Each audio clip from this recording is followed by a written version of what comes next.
Yo, yo, yo, yo, Lisa Nova, baby. Oh, man. That was a great video. Oh, you could just ship that one straight to Mad TV. It was so hilarious. The one about Sarah Palin and McCain. First of all, brilliant work by both you and Dan Oster, Lisa. But of course, great work as usual. I just want to say, um, here are my answers to your questions you stuck in the comment section. What do I think of Sarah Palin McCain's choice for VP? Well, as a friend of mine said on Twitter, I think he could have done better choosing Dan Quayle. This is a woman who wants to argue for mutual teaching of creationism in schools, in other words, pseudoscience, what has been declared by the Supreme Court as pseudoscience, if you saw that episode on PBS.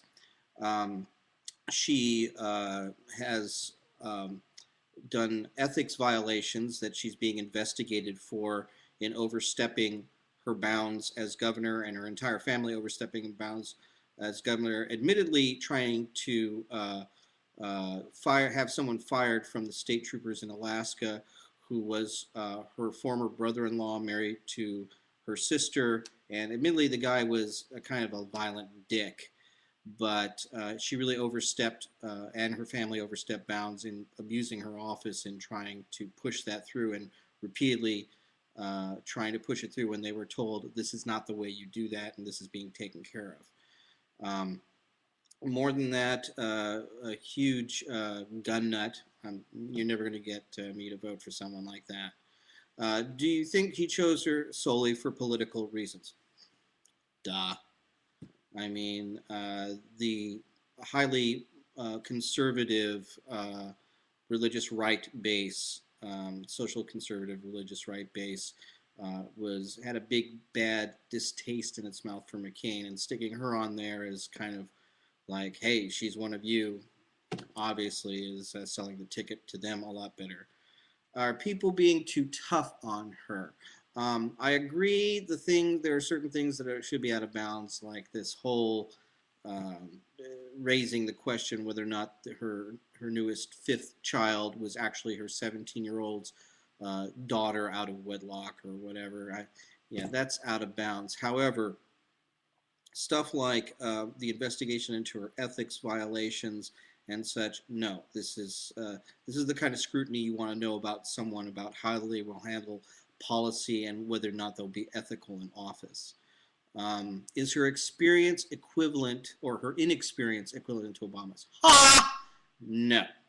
This was a woman who was, as she says, a hockey mom, a PTA person, and a mayor, so she knows a little bit about policy before she beat in the primary another governor, Republican governor, and was swept into office. Whether or not that means, as Republican pundits have been saying in the echo chamber, she is the most popular governor in all of America, I hardly think so. I don't think anyone knew this woman was on the radar even until John McCain called her up, maybe for the third time in his life, to ask her to be VP. And then, of course, all news outlets, no matter what side of the fence they're on, were scrambling to say, Sarah who? You could argue, even though I'm not a big fan of him, that people like Arnold Schwarzenegger, or back when he was governor of Minnesota, Jesse Ventura, or Pataki in New York, or Jeb Bush down in Florida, just with all the debacles about the election problems in Florida, or heck, where I am in Oregon, Ted Kulongowski, much more popular governor ever than someone like Sarah Palin. Would you be comfortable with her as president? Oh my God, I'd be more comfortable with Dan Quayle. And thank God he's not running for anything anymore. So that tells you how comfortable I'd feel. Who is going to win the election in November? Do you care? I do care. I'll be honest with you. I was a John Kerry volunteer for the Democrats last time around. I still stand by the fact that I think with his experience, I thought he was the right man for the job, especially with his experience on the Foreign Relations Committee and things like that. we would not be where we are now had he been elected. However, this time around, as much as I want to like Mr. Obama, I'm just feeling very over-marketed too. It's a very wonderful, hot, slick campaign they got going over on that side. It is definitely everyone's behind the same message for once on the Democratic side. But the problem is, it feels, looking at all the ads and music and such that people have written for him, and like the Will I Am from Black Eyed Peas and such. It looks and sounds wonderful, jerks the tears, all that sort of thing, hope, change, etc., etc. However, I don't think I should feel about my political candidate the way I feel about my iPhone, if you know what I'm saying.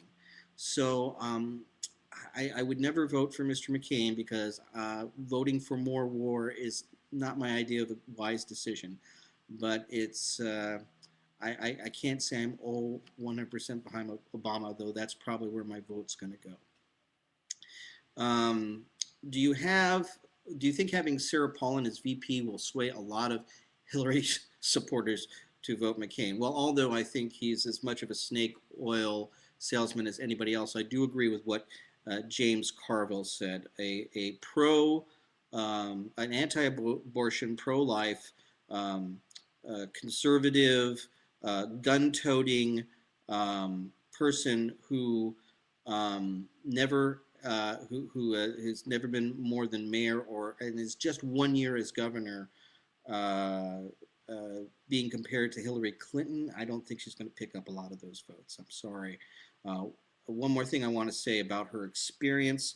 Mr. Obama has met with heads of state across the world and has had some foreign policy experience on the Senate.